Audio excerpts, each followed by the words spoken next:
First thing that we need to do is open up your Art Manager, which is located under the THQ directory, Titan Quest, Toolset, Art Manager.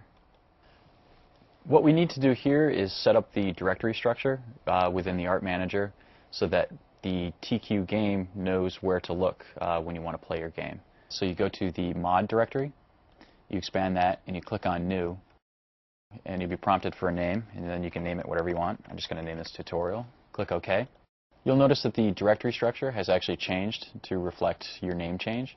So if you expand that, you'll notice you have some new options where you can store all of your source files for your TQ mod. What we'll do now is just minimize the Art Manager and then jump into the TQ editor and start making our level. In the prompt that appears once you open the editor, under the mod name drop-down menu, select the mod name that you just created. In this case, it's Tutorial. And then you'll see the same directory that appeared in the Art Manager. What we're going to do is give our map a name. So we probably want to save this in the Maps directory. So select that, and that's going to create the path name for you. And then you can name this whatever you want. And for consistency, I'm just going to name this a Tutorial. And then when you click OK, it's going to create the world file for you. So to add your first level file, you go to the Region menu, and you want to add new terrain. So you've got the same dialog box that comes up. You want to have these levels save into the Maps directory again, and then you can name it whatever you want. So I'm going to call this Level 01. And below that, you'll notice you have options to set the size of the level. So you click OK, and you notice that this box appears. So we're going to just move this one out of the way. This is the above ground level. Now we're going to create the underground level by going to Region, Add New Grid. And we're just going to save it in the same directory. We're going to name this Underground Level. And the size here is slightly different. It's not meter-based, it's cell-based. So just click OK, and you'll see the grid will appear. And we're just going to move that kind of near the above ground level. So you select, this is the above ground level, select that by left-clicking. And then up here at the top of the screen, you'll notice this little box with two red arrows. That's the Jump To button. That will bring us right to the editor mode. When you go to the editor mode, you'll notice that there's just a large expanse of sand in front of you. If you use the mouse wheel, you can zoom out and see what we've actually created here. This is a large 256 meter by 256 meter height map with a default sand texture applied to it.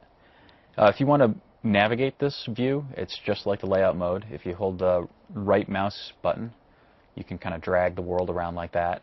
The left mouse button is used for selecting objects or just manipulating the height map.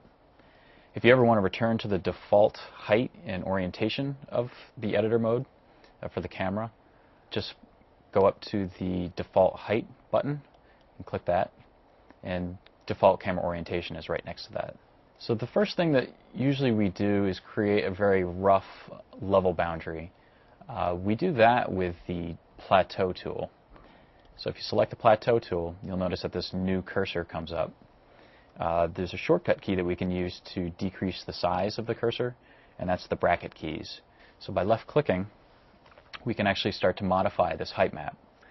We have two options for using the Plateau Tool. You can either hold Control, and then by moving the mouse button or the mouse up and down, you notice you can change the size of the plateau that you're about to create. Alternatively, once you've created a plateau, you can hold the Shift button to take a sample height, and then thereafter, once you paint the plateau, it's at that height. So if you zoom out, you probably want to make this right in the middle of the level. So I'm just going to take a sample height, and I'm going to make the cursor really big. I'm just going to create a gameplay space on that side, and then a gameplay space kind of on the other side of a chasm where we'll eventually put a river. So at this stage of making the level, everything is very rudimentary. It's not going to really look like anything at first, but you'll be surprised how quickly it really starts to take shape. You might want to add some detail. It's very flat right now. So what we can do is we can select the Raise Lower tool, and it's the same cursor, and you can change the radius of the tool in the same way. And then by left-clicking, you can add small deformations in the terrain. By holding the Shift key while left-clicking, you can decrease the elevation of the terrain. So this is a relatively large area. And if we ever want to change anything, maybe I want this to be maybe a little bit bigger, I can just go in, I'm going to take a sample height, and I'm just going to expand that. It's really easy to correct any mistakes and to iterate on whatever levels you've created.